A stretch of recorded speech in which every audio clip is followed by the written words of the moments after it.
Welcome to Login Aid. In this video, I'm going to guide you on how to recover deleted notes on iPhone. It is a very simple step. Firstly, you need to open your notes. Now here, simply select the one that you want to delete. Just for the example of this video, I will go for the first one. Now you can simply delete this note. Now you can see that it has been deleted.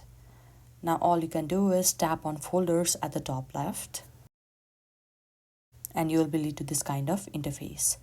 And there you can see the option recently deleted at the second. You can tap over there.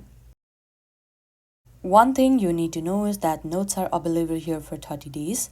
After that time, notes will be permanently deleted. This may take up to 40 days. Now you have 30 days time in order to recover it.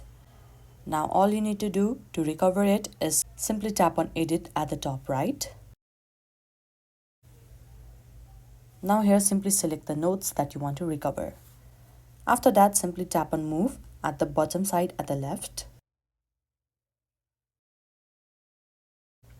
Now you can simply tap on notes. And now you can see that it has been recovered. And this is how you recover deleted notes on iPhone. I hope you found this video helpful. Don't forget to like this video and subscribe our channel Login Aid. Thank you.